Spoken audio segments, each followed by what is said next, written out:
excited. I feel like this is there's so much to talk about.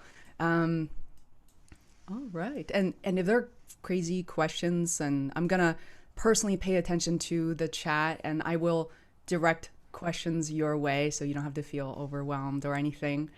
Uh, I'm overjoyed right now. So, all right. We are too. This is cool. Super cool. Super cool. We're live. I think we're live everywhere. Perfect. Wow. Um, all right. So, Chris, Derek, Brendan, if you don't mind, I'm just gonna kick it off and let's have some fun. All right. Yeah. Yay. So, hi everyone. This is Faye from Faye's World. I am seriously overjoyed right now. I'm so happy, a little bit nervous. This is the first webinar I'm doing not only with Chris, but the A team, Brendan Voss. I had a pleasure to interview once before, and Derek Gaunt, whose book I'm listening right now on Audible. I've been doing that for a week, and Chris, I've met several times in person in my documentary, my favorite masterclass on Masterclass. Highly recommend you check it out. In fact, I know somebody among the audience member participants right now watch your masterclass twice already. So, yeah, and I everybody. heard, and speaking of Derek's book, I heard that the guy that read it has a lisp. Is that true? I was telling Derek he has such an incredible voice. I thought, are you like like an opera singer or something with such a voice I love listening to. It's so easy. He's Not the got a case good with every voice. author. It's Chris is one of great. the many things that I hate about him, how good his voice. All right, guys. So, in case you're not familiar with their work, I know everybody who's attending this webinar is pretty much, but if you're watching this on social media, on my YouTube channel, Facebook, I don't know, Twitter, well, Chris founded the Black Swan Group. This company I've been following for a long time. I love the blog section. They have a wonderful services section as well. A lot of my colleagues, people I'm connected with on LinkedIn everywhere, have attended their live workshops and they're absolutely in love with this. And this is such a privilege to have the entire team here. And so we're gonna kind of freestyle. There are a lot of questions. Thank you guys for submitting them. We'll go through them for the first 40 minutes. And if you guys have more questions, we'll leave, 15, 20 minutes in the end. And just so you guys can drop more questions in the chat. So welcome everybody. Thank you so much for coming. Yeah. Thank you for having us. I appreciate the invite. Yeah, and it's just so wonderful. I'm going to throw the first question out there. Everybody's desperate in just asking this question because I notice you have this audience has a lot of discipline. Everybody's trying to practice negotiation on a regular basis. And the first challenge since the pandemic earlier this year is that people sort of lost touch with that daily practice. They really want to know, like, how I saw examples how to negotiate at Starbucks, how to negotiate with a travel vendor or agency. But what's your advice right now in the pandemic that people can continue to hone in on their skills and practice their negotiation skills at home? Well, we use it with everybody we communicate with. We use it with each other. I mean, one of the questions that we all get a lot is, what if you're up against a black swan trained negotiator? And that's fine. I mean, Brandon asks me all the time, is it a ridiculous idea? Are you against? Mhm. Derek asks me all the time, I can't believe how stupid you are. Stuff like that. I mean, we're sorry. It's going to be one of those days. But Okay. yeah, I mean, what do you guys think? Am I crazy? No, I think you're right on the money. I mean, every opportunity to communicate is an opportunity to practice. And as of late, one of the ways we've been directing people is if you're still paying utilities, right? You got utility bills. Those are great people to call up and use your skills on and get your bills down, right? That's one perfect way to practice. Hmm. And the other thing is the foundation, where this stuff came from, the world of hostage and crisis negotiation. 95% of the jobs that we did were on the phone. We didn't have physical contact with the people that we were dealing with. So the fact that people are out of their normal environments and they don't have that regular human to human contact should not diminish the opportunities that they have to practice the skills via Zoom calls or via regular phone calls. The environment has just changed slightly, but all of our stuff is predicated on hostage negotiation, and we were rarely ever face to face. Yeah, I love that. Thank you for clarifying. So everybody who's watching, start negotiating, start practicing right away. And, there's one question I love, which came from Adam, which are the skills that you teach, do people generally find most difficult to learn, and why? I'm actually kind of curious to hear what Derek has to say on this, because I got a couple of ideas. Derek, what's your perspective? I think you know where I'm going to go. I'm going to go with the accusations audit. Yeah. Hands down, the most effective skill that we have, the most potent, the most powerful, hands down, the most difficult to absorb and execute. Simply because when you talk about the Black Swan skills being counterintuitive and being awkward, the accusations audit is awkwardness on steroids. And because you're pointing a negative light back at yourself. And when you point a negative light at yourself, you're making yourself uncomfortable. And when you're uncomfortable, what you want more than anything else is to be comfortable again. So that's where we find a significant amount of the pushback is with the accusations audits, because it's hard to take that negative light and point it at yourself and saying, this is what you're probably thinking about me. And it's all negative stuff. And so getting people to overcome that discomfort and execute anyway is probably the biggest challenge. Yeah. Brandon? Yeah, there's nothing Derek said that I would disagree with. However, I'm going to give you the classic negotiator's answer as far as what's hardest to learn. It depends. And a lot of it just depends on the individual. And so if you're part of the group that has read the book and have started trying to execute on your own, the thing that really is like the sticking point is probably the accusations audit. Right? If you're a novice and you're just getting into it and you're just starting to learn, people really struggle with labels and really on the side of executing them at their highest degree. Like surface labels are pretty easy for people to wrap their mind around. Seems like price is important to you, right? But being able to construct a label that actually identifies the motivation behind how they got to this price point, that's a little bit more difficult. Labeling things that aren't actually said in the negotiation, is tough. It's a hard thing, and it, again, just takes practice. But yeah, it depends. It depends on who they are or how much knowledge they have and what they deal with. Yeah. Chris, do you want to add anything else? Yeah, there's so much on it depends, situation drives strategy, like Brandon likes to say. Where are you in your journey? Mm-hmm. Labels are one of the first things to get over the hump with. You get to labels, and depending upon how comfortable you are with calling out negatives and then being proactive. And that leads right into the accusations audit, the fear of that. I mean, probably the fear there is the biggest. That's the single biggest fear-based obstacle there.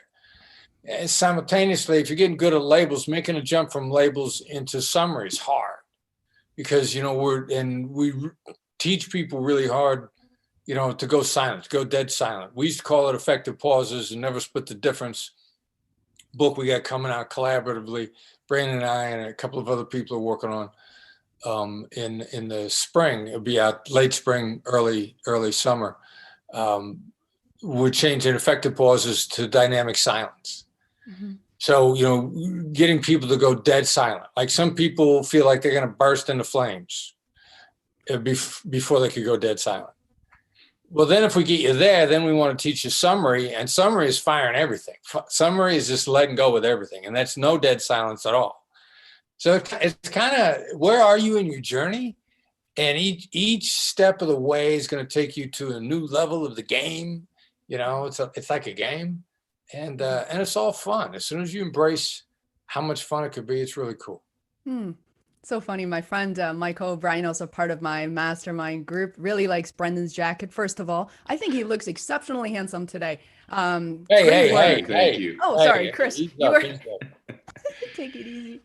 Um, and I agree. Silence is the toughest thing for me to practice, as well as for Michael there. I remember going through an exercise as part of LTMBA by Seth Godin, and I remember that before we respond to anything, we have to count to 5 seconds or 3 seconds. They felt like hours. How it was very awkward, a lot of resistance. So, how do you practice? Like, how do you give yourself that patience? Oh, that's you, Brain.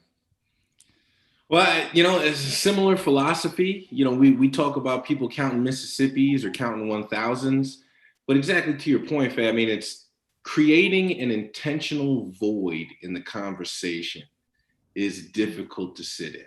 And that's really what it's designed to do. If you set up your dynamic silence properly, ideally it reveals a black swan at the same time. But that's exactly it. That is very hard. And counting is one of the great mechanisms to kind of keep yourself in your chair. Hmm. Yeah, it's very hard. I mean, I remember since the pandemic, like even washing your hands while saying happy birthday, those 15, 20 seconds just feel so long when you actually measure it. So Wait a minute, what do you do when you wash your hands? What do you sing? are we supposed to all sing happy birthday like 2 times to make sure that it's 20 seconds? Um, Okay. Yeah, I am so proud. I have such a huge smile on my face because my next door neighbor, Eric and Laurel, also watching this. And Laurel submitted a ton of questions, one of which I was thinking, wow, it's true. I mean, I can unfold that question into many parts, especially as a woman, as women. Sometimes when you negotiate for yourself is particularly difficult, whether it's negotiating time to be doing your own, working on your own projects so that your kids need to kind of hang out on their own, especially during the pandemic, or negotiating for your own, for a promotion, for a raise. A lot of women left comments to say that is particularly challenging. Do you have any tactics to kind of go about that and the mindset of negotiation? Yeah, I'm thinking this one's Derek's. I mean, he's doing a lot more of the individual coaching than anybody else is right now. So, Derek, what do you think? Problematic is many women get in their own way. Their mindset is such that they create obstacles that aren't really there. Some of the best negotiators on my previous team back in my law enforcement days, I don't know if you can see some, I got some of their pictures up on the wall. The top 3 negotiators on my team were all women. And once you get over the fear of failure, the sky's the limit. And that's what made these 3, because let's face the facts, there are terrible negotiators on both sides of the gender coin. But these 3 women were not afraid to fail. They took what was taught to them and they went out and they executed and let the consequences be whatever they are. And those are going to be the most successful negotiators, regardless of what side of the gender coin they're on. Are you fearless? If you're fearless, you'll go out and apply. You stumble, you chalk it up to experience and you move on. And once you get that mindset, the game changes for you. Once you stay in the position where you are genuinely curious about what's going on with the other side. And that's another skill, trait, characteristic that they all had. They were genuinely curious. They wanted to know more. They went into the conversation assuming they had something to learn.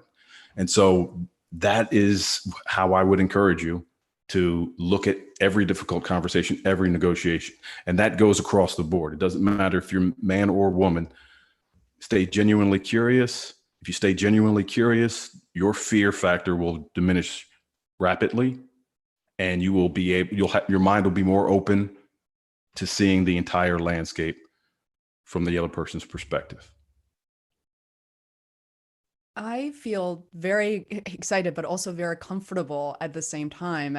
When people were asking me that you're going to be on the call with 3, professional negotiators and interviewing them, there is part of me, to be honest, Derek, I'm thinking, like, I really try not to sound like a complete idiot. Like during this, am I even qualified to be talking to you? I read Chris's book 2 years ago. Should I go back and study some of those elements? there are definitely a lot of self-doubts that comes with that. But like you said, if I just relax and knowing that I'm here to learn, I'm not here to be an expert, that definitely feels a lot better.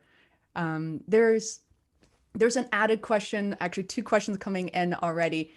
So a lot of us, a lot of people working in corporate right now, and by the way, you're just joining this webinar, I want to say that this conversation will help you on a personal, professional, and organizational level. So we're going to answer questions really on this whole spectrum, this scope.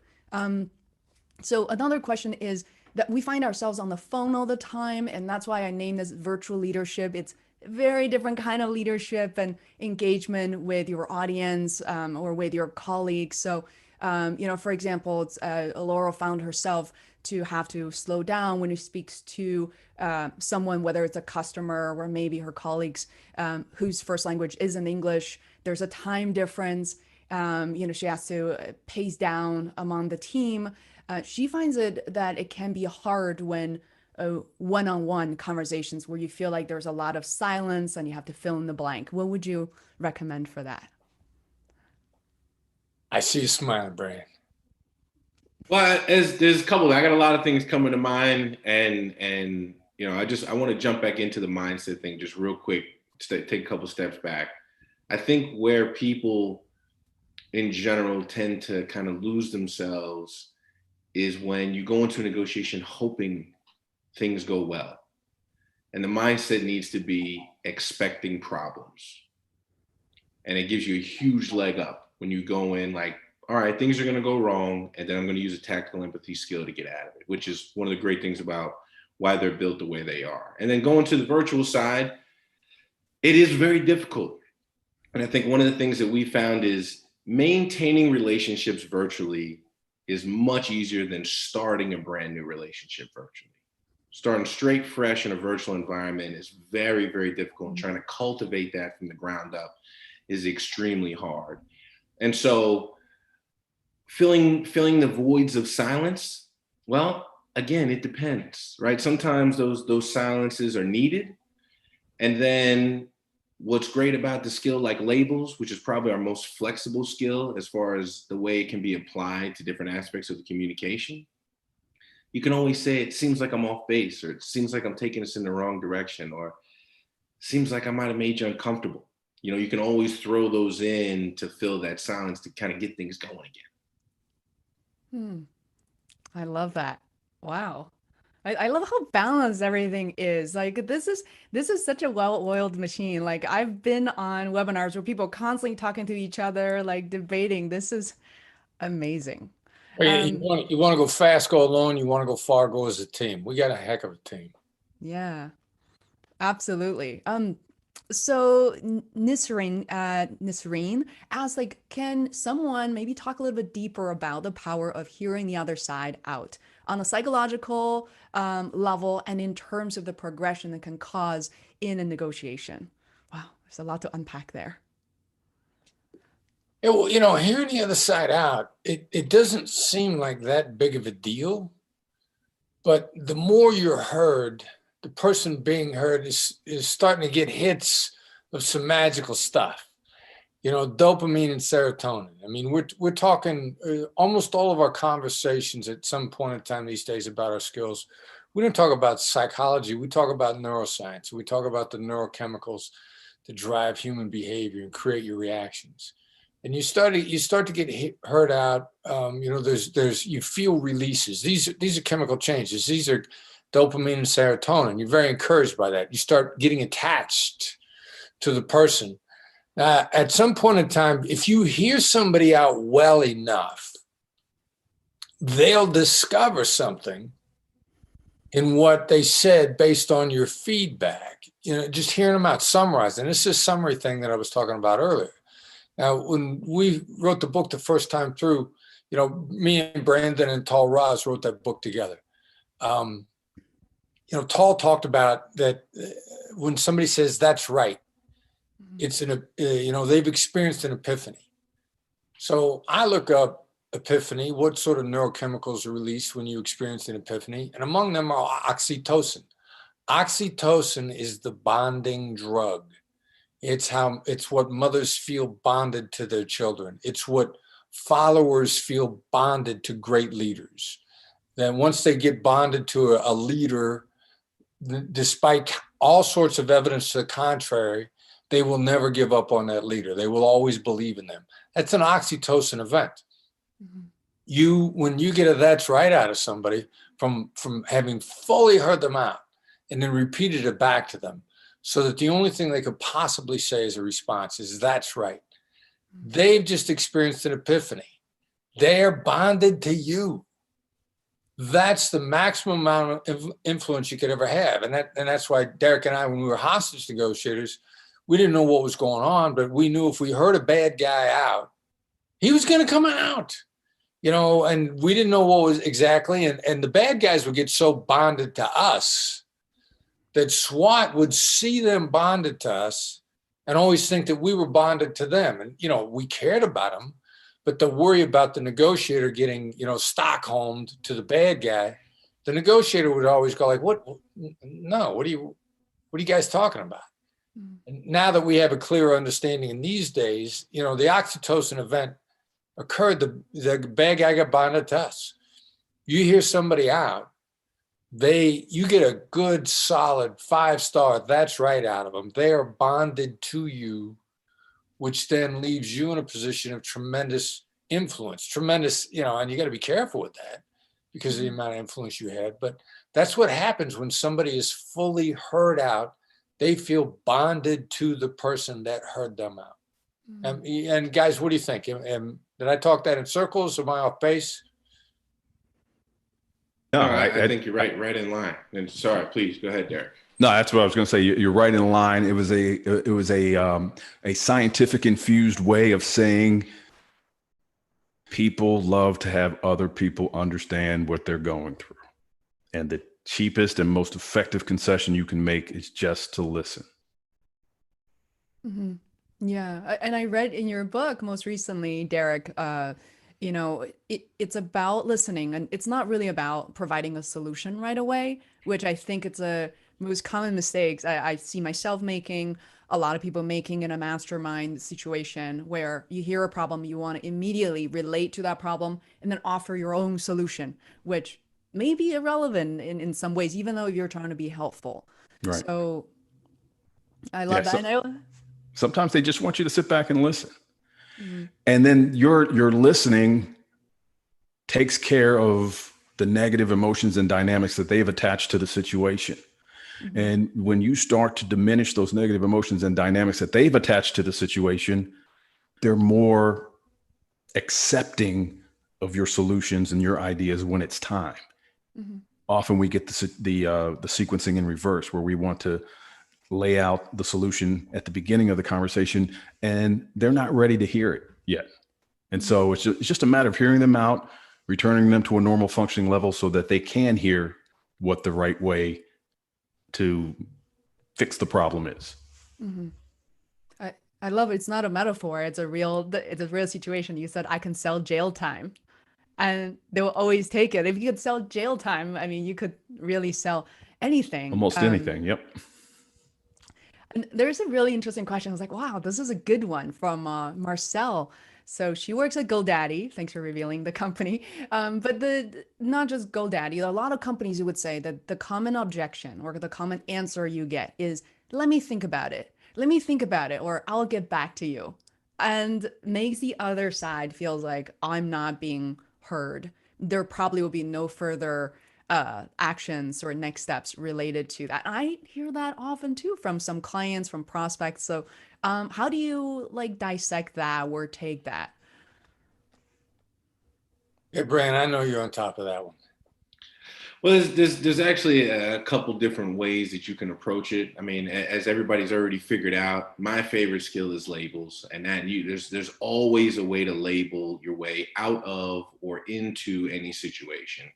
But another potential move here is this proof of life idea. It's a fairly new idea. We allude to it in the book, but don't go into great detail. And if you haven't done a proof of life up to that point, and you get I'll get back to you, or let me think about it, that's probably a very primed moment to be using that skill. And the purpose of it is, how do we get the other side to state our value proposition. Mm-hmm. And it's the only time that we would suggest using a why question in negotiation. And it's simply, why us? There's a lot of people you could have talked to. It's a big industry. Why us? Mm-hmm.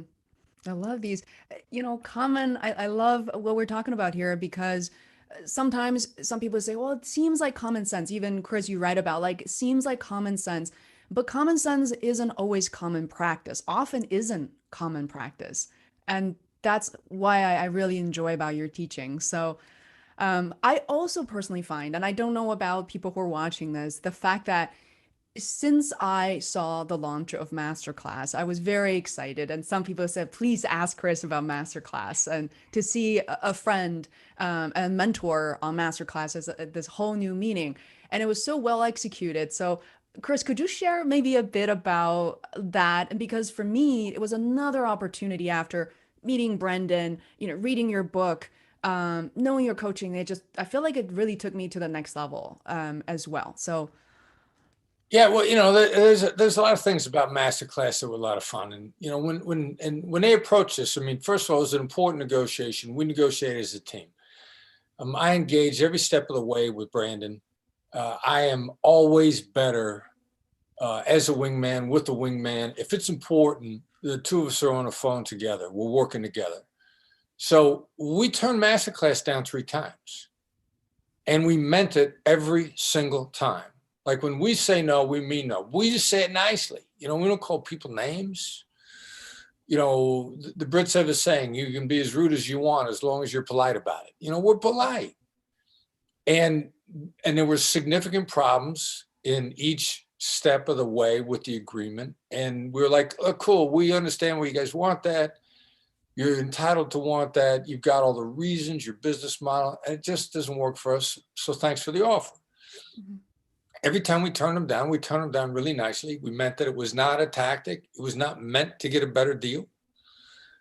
And they came back and they kept working to improve the deal. Finally, we ended up in a direct conversation, Brandon and I, and was Maya on the phone with David Rogier, the founder, the same time we did that? I think she was. Yeah, she was part of that conversation. Yeah, we pull our core team together, and we're on the phone with the Masterclass founder, David Rogier, wonderful guy. And we laid out the problem, and he was like, oh, yeah, I can fix that. He was the only one in the company with the authority to fix that. But yeah, I can fix that. So we fixed it and we cut the deal. Now they are all in. They come to one of our trainings, they do the work. They did a massive amount of work. They committed sharp people to pull it together. They gave us the opportunity to edit. And then when we got ready to shoot, it was like being on a set of a movie. And you feel wonderful. Now they're very smart about it. They got to get this thing in the can in 2 days, and they got to keep me energized the entire time. How do you keep somebody energized? You treat them like a king. You assign somebody to walk around with them. I got an assistant going everywhere with me except the bathroom. But that is keeping me from making a single decision all day long, because in point of fact, every human being suffers from decision fatigue. You can only make so many decisions in a given day. They don't need me burning up my mental capacity trying to decide whether or not I want ice in my water. They are scampering and getting me everything. They give me coffee. If I even look like I want something, they're running and getting it for me. But they're keeping me sharp the entire time. It was like being on a movie set. There were 50 people there.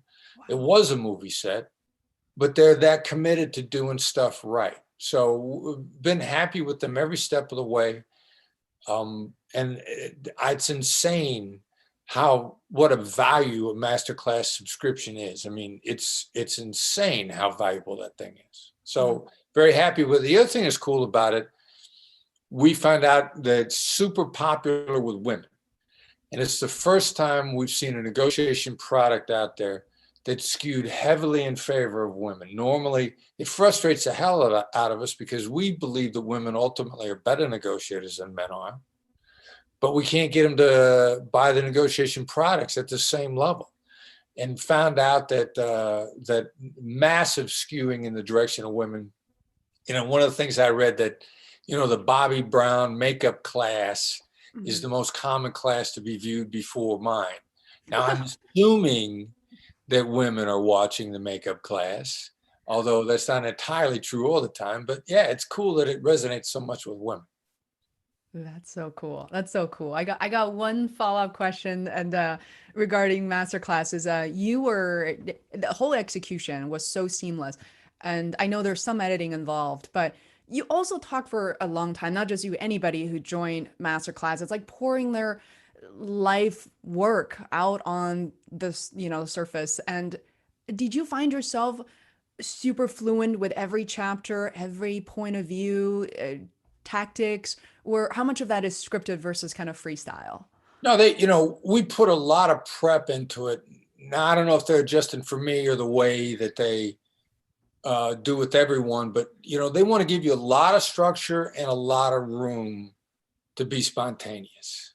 Mhm. So, we worked on the lessons. They came to one of our trainings. They asked us a lot of questions. They immersed themselves. We had a couple meetings with them. Brandon and I sit down with them a couple of times. They worked to get it like 85% right, and then prompt as much spontaneity in the moment as possible. Wow. And so we went with it. I think they did I'm really happy with the job that they did. Yeah, it is incredible. I love it. I feel like I need to watch it again after this. So, all right. So, well, going back to there are a lot of questions are pouring in, and I'm super thrilled because there's a large portion of my audience, in particular on YouTube, who are watching this right now, are dance and fitness instructors who got hit hard during the pandemic. If you imagine someone who worked full time, getting close to what would they consider as a full time salary, to all of a sudden gyms closing down, they're home, and I'm teaching them everything from Zoom to audio, video tactics. So Francie, who I've been following, who's a fitness instructor, said, how does negotiation apply to business building? She is a dance instructor, as in beyond the sales piece. What would you recommend? How do I negotiate and attract new people to my products, services, and brand and stand out from the competition? Yeah, Brandon, I'm thinking that's you, man, because you're building our business with these tactics, with these approaches. Yeah, well, just like anything else, any other business, I mean, marketing and sales go hand in hand. And so, very much like sales, in marketing, yes-oriented questions like to be asked. Like, don't you want to get better? Don't you want to change your life? Right? Just a series of yeses. And one of the small adjustments that we made here at Black Swan, I think it applies across the board in marketing, is have no questions. Change your yes-oriented questions to a question that requires a no answer from the potential customer. And we've been able to show on paper that the data is in fact better in the response to no-oriented questions, even from a marketing side when someone looks at an ad. And so that would be the first place I'd want to go. Just how are you displaying your message, and what adaptations are you using for the moment at hand? Mm-hmm. Are we using, like, have you given up on getting better at? All those things. All Yeah. those things. Mm. Yeah, to share more, and I would personally add to that as well, is to be seen, to be known. And I look at the work Black Swan has done, and it's crazy. Like people, contacts I've lost in touch with, someone would say, Faye, I thought I'd give you a call because I'm currently at, Derek's workshop. I'm listening to Chris right now. I'm learning from Brandon, and it just mind blowing. And some of them did listen to the podcast and learn more about the company, but some of that certainly are, as a result of blogging. And I encourage everyone to take a look. Go to Black Swan website, and we have all the descriptions. I even linked the URL, the blog section, right there in wherever you're watching this. And there's so much work that goes into the curation of high quality content and how the content is interrelated and connected. I found myself, usually reading one blog post, be like, what is tactical empathy? And there will be a call to action and link so I can learn more about that. So I think there's a lot that you could all learn about just how marketing strategies and how marketing works for Black Swan. Yeah, and I actually got a question I just thought of as we were working our way through that no-oriented question, that as anybody can use it wherever they feel is necessary. But are you going to let the pandemic stop your progress? Mm-hmm. Here's the link to my virtual dance session, right? That would be an example of something like we would use in our marketing. Mm-hmm. Yeah, that I definitely have heard that from fitness instructors in particular, is the accountability piece. And someone even said, I don't care if you want to go to another instructor, do something different in your basement, but I'm here to keep you accountable because fitness and health are just above and beyond like what's more important than that. So I love that. So I'm gonna hop around because people have different questions right now. I'm gonna go to Minson, who also sent me a ton of questions, and one that he shared just now, that he found himself in a situation where he was heavily emotionally anchored, and with an accusation audit, and the other person blew up. And how do I know to find the balance and not paint too bad of a picture with the accusation audit so the conversation won't go downhill? Wow. Wow. So, Chris, if I may. So, characterizing it as a conversation going downhill might not be very accurate. The response that you got from your counterpart may not have been a response that you wanted, but it is definitely a response that he felt that he needed to share, right? And so part of our moving them to a normal functioning level is to have them vent, have them dump their buckets. And if they explode at you over an accusations audit, you should be proud of yourself because you hit it right on the nose. And again, going back to what we talked about earlier, people want other people to understand what they're going through. And if you use the accusation audit properly, you verbalize something that he had yet to speak into the air, which puts you in the position of being almost a mind reader. And yes, you may throw out an accusations audit and it unloads or it uncorks a torrent of vitriol from the other side. That's great. All you have to do is hold on 45 seconds to a minute. Unless you're dealing with an out and out sociopath, they won't be able to sustain it that long. Sit in your chair, take it. Once it starts to diminish, you apologize. And then you stay in the moment to find out what caused the reaction.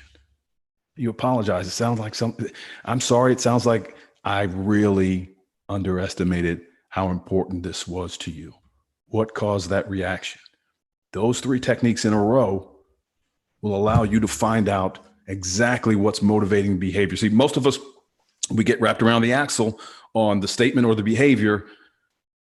And to Brandon's earlier point, we don't go after what's motivating the statement or behavior. If somebody explodes at you like that, they're telling you something is very important to them. They're telling you that you're not picking it up. It's very important to them, or they're under tremendous pressure. You have to stay in the moment to figure out which one it is. Most of us want to pivot out of that moment because when we get blasted like that, we want to immediately change the topic because it was an adverse response. And I'm telling you, you need to stay right there because that emotion is not going to go away until you identify it and you articulate that recognition. Chris? Yeah, amen. Stay in the moment. And the only other thing that I could think possibly too is, like, if there was an explosion, was your accusations audit you probably feel, or I don't want you to feel? You know, how were you tuning it up? Making sure, and as Derek said, you know, if you're delivering it properly, how you tee up each one of those emotions really is critical. You probably feel is a way to go with it, as opposed to I don't want you to feel. The denial is gasoline on the flame. Yeah, and actually, I'd love to add just another piece to that as well. You know, being erring on the side of the glass being half full. One of the wonderful things about someone jumping in to correct you like that with gusto is it also means that they're being extremely honest with you. And it's a great way if you're trying to force honesty or you're trying to reveal honesty at the table. Rest assured, when someone is in that state, they're being very truthful with you. There is no lie in what they say.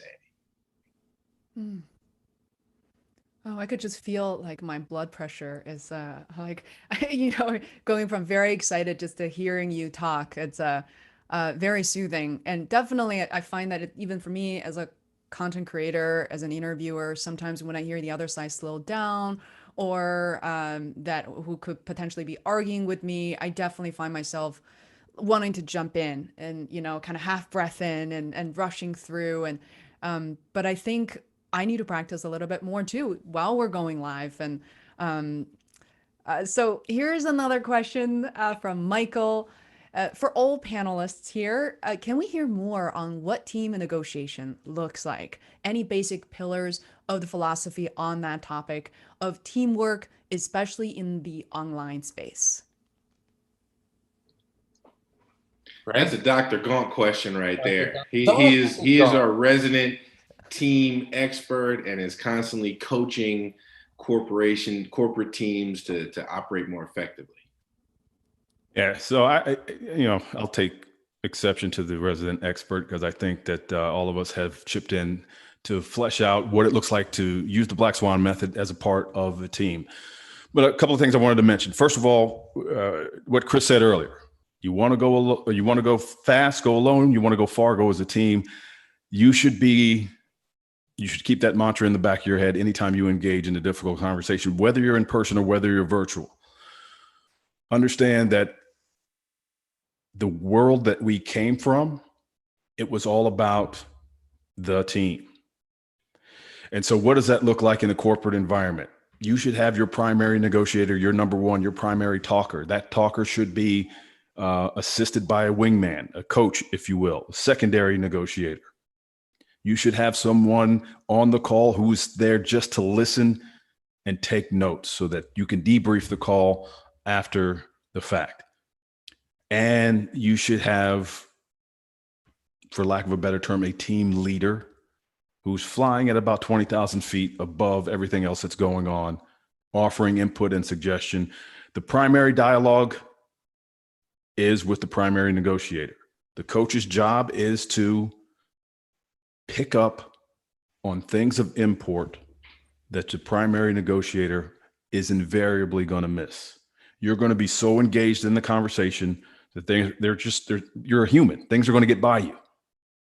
And the coach's job is to label those important things that you miss. What do we say? Every third to fourth turn in the speaking, the coach should be offering a label. Outside of that, the primary negotiator handles the dialogue. Equally important is the listener and the scribe. If you are not debriefing your calls, Zoom or otherwise, you're doing yourself a disservice.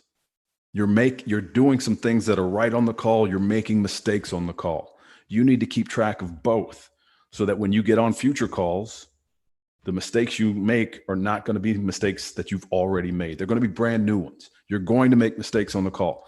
But again, operating as a team is just a smarter way to work. And that's what I believe in: working smart, not working hard. You want to work hard, go in by yourself. Now, resources, time, personnel may preclude you from having an entire team with you. You should have at least another pair of ears in the room to pick up on those things that you're likely to miss. What did I miss there, Brandon? I don't think you really missed anything. The only thing I would probably add is one small nuance around the team dynamic is the coach, for all intents and purposes, is really the linchpin of the team. And we actually will suggest with a lot of our corporate clients that your most versed individual in tactical empathy, right? Whoever's got the best grasp of the skills needs to be in the coach's seat, which is counterintuitive. You would think you'd want that person to be the primary. And actually that person should be the coach. And your second best person should be your primary. And then more so, if there's information that the primary needs, it never goes directly to the primary negotiator. They got enough to worry about trying to listen and keep up and pay attention and formulate their next skill. All information runs through the coach. The coach really handles a lot of the activity that's going on, which is why they need to be the linchpin.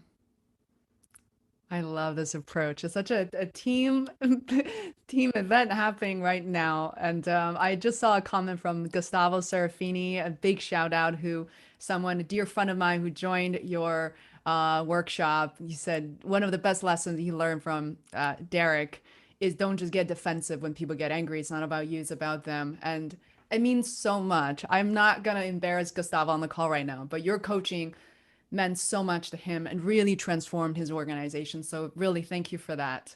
Yeah, and it changed his thought process because he's contacted me subsequent to that with some very profound questions based on the state of the world today. So his thought process has changed. So good for him. Awesome. And I saw Mark raise his hand. Mark, if you don't mind sending us a question via Q&A or in the comment, I'll be sure to pass that along. So while you do that, we have another question from Dean Cooper. The Black Swan approach is based on 9 tools and techniques. Based on what you have learned in the past few years, if you could have a 10th, what would it be? Now, I don't know that we'd add a 10th. I mean, we're combining the skills in different ways. And, you know, we're evolving them. You know, our calibrated questions has got a new subset that we refer to as thought shaping questions. But that's finding a way to ask a how or what question and add in an emotional, you know, an element to deactivate a negative emotion in the same question. So I don't know that we'd add any new skills. We're combining them in some really interesting ways. I mean, what do you guys think? Yeah, I don't. That's a tough one, and one of the conclusions we've come to, and this was a few years back, is if we continue to add to the list, it won't be long before it's like the negotiation 1500. You know, it's just that the list is just way too long. And as a lot of you probably already noticed, right? Accusations audit is something we talk about all the time, and is not technically on the negotiation 9 list. And so, if I was going to add personally one more thing, yeah, it'd probably be the accusations audit. If I was going to put one more on the list, that's probably what I'd choose. Mm-hmm. Wonderful. All right. So I'm excited about the next question from Adam because it speaks to a couple of projects I'm currently working on. So in a few weeks, I'm going to do something similar to this, but not a webinar with 3 very dear friends to talk about, you know, disabilities and body image, the idea of able body versus disabled bodies. And I'm getting, frankly, to be really nervous. I've been feeling really nervous about that. And at the same time, another project I've been invited to start a podcast, even though I'm the host, but it's really about and for childhood cancer. It's called Hall of Champions. So I may be talking to some of the kids alongside their parents or parents who have lost their children. So in both scenarios, I am sweating up because I feel like it's so important to me as initiatives, but at the same time, what do I do in a situation where people are watching this? You know, I feel like maybe they feel like they cannot relate to me or something I don't understand, that they're in this unique experience. What can I do to relate and build rapport rather quickly and authentically? Yeah, you know, just start taking emotionally intelligent, educated guesses on how people are feeling. I mean, you know, that requires you to dial in. And that's the first thing that people want you to do is dial in. You know, most people don't try to dial in. Most people start saying, well, I don't want you to do this, or you shouldn't feel this, or you should move on, or you know, should. You know, it's a shouldy world. If somebody uses the word should in a phrase, they just should all over you. Mm-hmm. So, you know, it shouldn't be. You start taking good, solid guesses. What people are going through in all the instances that you're talking about, it's some form of loss, which means grief. And with human beings, there's a progression. You know, grief to gratitude, that's the healing process. And some people think, you know, how the heck am I supposed to be grateful over this loss? Well, you're grateful that you had something to lose in the first place. You know, you're grateful that you knew the person at all. Like you know, I still feel the loss of my father's death. I'm grateful for the time that I had with him. So when you begin to interact with people known as some version of loss, you got to say things like, it's got to be devastating. It's got to be a real kick in the gut. I mean, you got to feel isolated, alone, afraid, angry. You start looking for these, and then you as a person, or all of us, the more able, the benefit for you here is as much for you as it is for them. I saw something recently called negative emotion differentiation. The more that you have the ability to call out the subtle shades and hues of negative emotions in other people and observe it and call it out, the more capable you are of dealing with it. It's one of the things that we're really getting turned on to recently, process of putting new material out between Brandon, Derek, and I. The benefits to you of doing this stuff is enormous. It does more for you than it does for them, and it does a lot for them. So the more that you work at it, the better off everybody's going to be. There's a little bit of a soapbox sermon there. Brandon, Derek, what do you guys think? I agree. It's probably gonna sound like I'm getting up on my soapbox as well, but especially when someone has experienced intense loss, probably the worst response you could have to them is "I'm sorry" or "How are you doing?" Those are things people say often, but are probably some of the worst things you could say. Well, how does that benefit you as a negotiator? Well, you know that people are saying that to them all the time, and approaching them with, "I bet you're tired of people saying I'm sorry and asking you how you're doing." In addition to, I know this is something that is inconceivable, right? All the examples that Chris just laid out, you can throw that into, and I haven't personally run into someone that's experienced a deep personal loss and led with that question, and it didn't immediately lighten the mood. They're all like, "Oh yeah, I mean, everybody says I'm so tired of it. I wish they'd say nothing at all, then follow with that." And so, you can actually flip that to your benefit, because the rest of the world is doing it. You can use it as an advantage. And one of the biggest problems is it smacks of insincerity.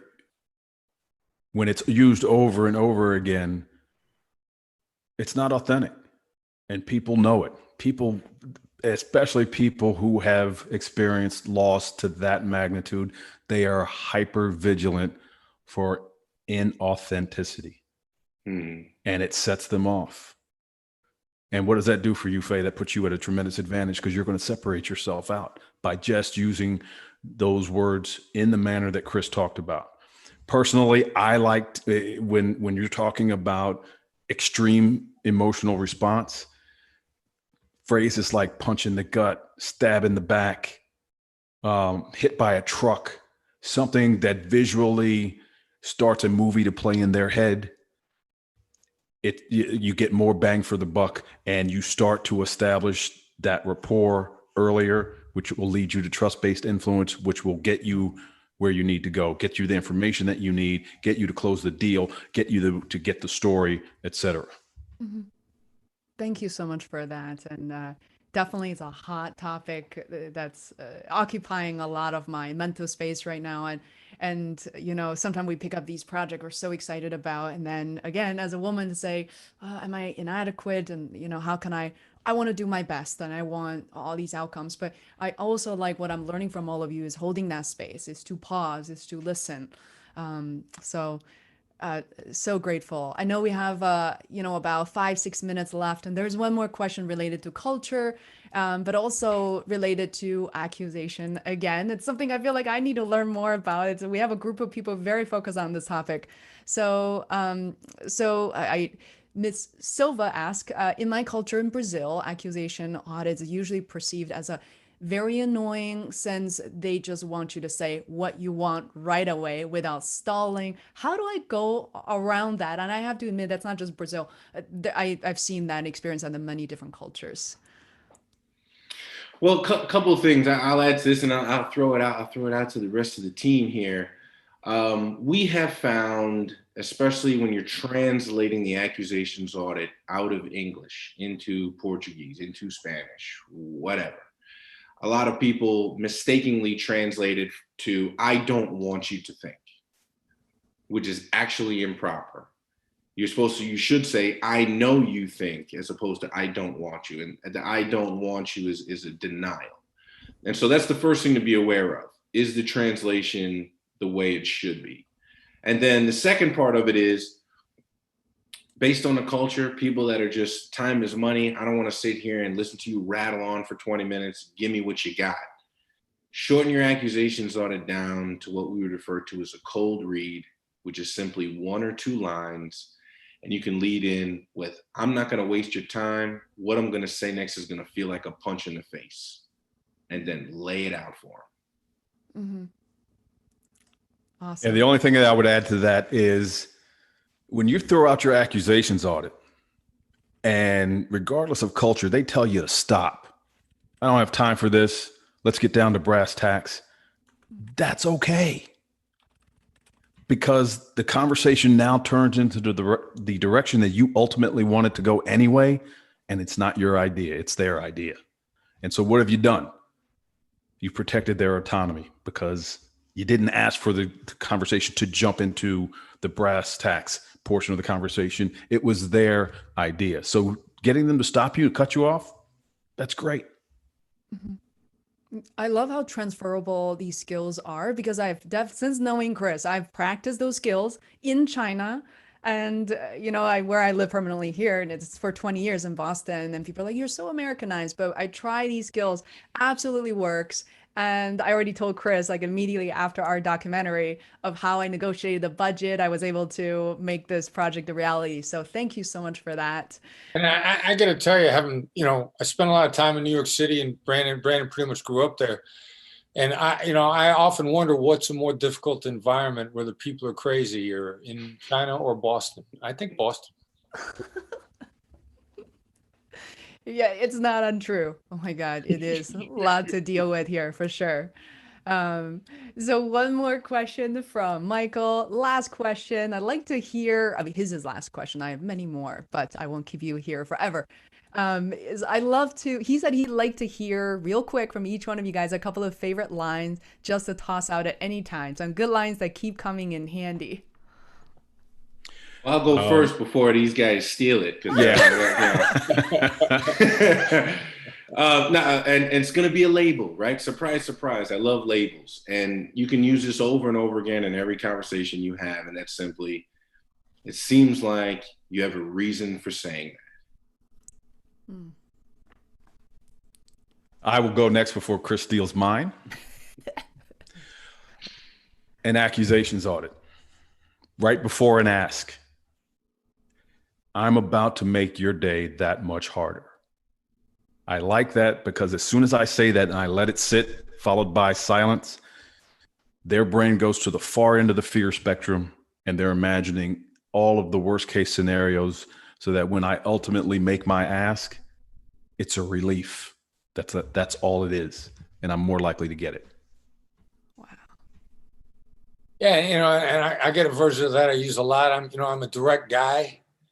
I think of myself as direct and honest, and what the other people feel like is they're getting hit in the face with a brick. So quite a lot, I will lead by saying, like, this is going to sound harsh. Gives them the opportunity to brace themselves. And it's amazing how resilient human beings are if you give them just a second and a half, 2 seconds to brace themselves. It's amazing what people can do if you give them a chance to brace themselves. Look at that. People are saying, oh, we got to do a part 2 of this sometimes. I love all these questions coming in. And good. I'm reading this. Chris, I'm not sure if you could actually see what Jared sent for this one. It's going to sound harsh. I don't even know how to say that myself. So, wow, this is great, but do you guys have to bounce off? Like, it's 3:00. Do you have a 3:00 starting right now? Salsa red pearl. There, how was that? Sexiest color on the planet. Jared is very happy right now. Very happy. Now, I think we're probably, the clock on the wall, I'm getting ready to turn it to a pumpkin. I first of all, I want to thank thank all of you so much for your time. I seriously can't wait to do this again. If I do have one more question, if you guys do have 5 more minutes to spare. But for those of you who have to bounce off right now, this is a recorded session. We went live, but this is also webinar on demand. So I'll be sure to send all 40 people who sign up for this a recording of this so you can watch. I'll be sure we'll be getting a transcript because I want to study a lot of these things for sure. So can I squeeze in one more question for myself? I think we got time for one more. Yeah. Oh, one more. Okay. So this question, as I realize, is a lot of people since the pandemic, some may pivot to, teaching at the gym to teaching from home. But I've also noticed a lot of people pivot even more drastically across industries. And for example, there may be doctors who are working at hospitals to now working from home or setting up their own practice. One thing, Chris, I will never forget as we were sitting there talking, and you actually said it in my documentary, is you thought originally, like, hey, negotiation, this is so applicable, so transferable to business, but it's not always that apparent or always that easy. And this question is for everyone. So if someone is thinking about pivoting to adjacent possible or slightly different career route, what is the mindset? What are some things they can think about? What are your recommendations at a high level? I'm gonna start the answer. And probably ask Brand to add to it, and Derek obviously too. But because I was thinking earlier, Davey, our first hire, somebody into the company that we didn't have a previous relationship with, Brandon hired Davey, our director of business development. She's a superstar, an absolute superstar. She's a millennial and a female, which means she probably starts out with lots of advantages. But the really cool thing about Davey was, it's not relevant other than her experience. She's a Mormon. She goes on a Mormon mission in Ecuador. She didn't speak Spanish. And so she wants to get fluent in Spanish so she can be effective. And Brand, what did they tell her? It was going to take her 6 months to get conversational, at least, right? Yeah, at least probably a year to be fluent, 6 months to be able to work her way through the city without any help.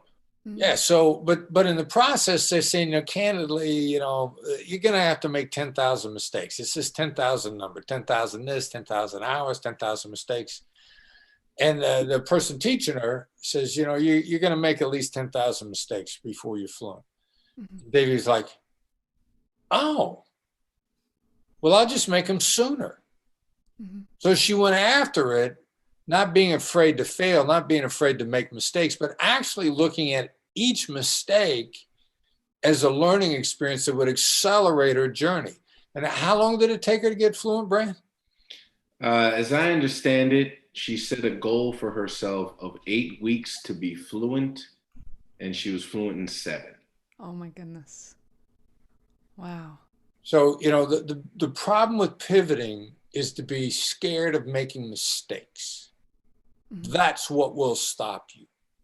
As soon as you look at mistakes as an opportunity to accelerate your journey. And by the way, so David goes down, she learns Spanish. She comes on board with us under Brandon's tutelage. She's learning a Black Swan method. She reports back to Brand after she's been with us for, 3-4 weeks. She was like, when I first started, it seemed like a lot of the people that called were jerks. And there aren't as many jerks that call anymore. Because she's a learner and she got better. She wasn't scared of making the mistakes. Was that unfair, Brand? How did I do? No, I think that's extremely accurate. I think it's funny that she attributed to the environment changing around her as opposed to her adapting to the environment. It's very much her adaptation that changed the quality of phone calls that she was having. And then, as we're talking about Dave, I'm a huge fan. She's my right hand, so I'm clearly a huge fan. But yeah, she learned so fast. I think within the first 45 days of her being in the company, she cut one of the largest deals since Black Swan's inception in 2010. And so she's a sponge, and she's just really absorbed this stuff very well. Girl power. Yeah, hear that out. So thank you so much for sharing this story. It means so much. And, you know, everybody's kind of, some people feel like they're in trenches. This is kind of unstable ground and unfamiliar ground, and super, super encouraging. I've seen so many comments just now to say, please have a part two. And literally until 3 o'clock, we had still like 29 out of the 30 something people who joined. And this is so wonderful. Very inspiring indeed. Thank you so much, Chris, Brandon, and Derek. I am Thank so you. excited. Once you. again, Derek has a new book, and I'm an Audible person, so I highly recommend everybody to download this, get a hard copy.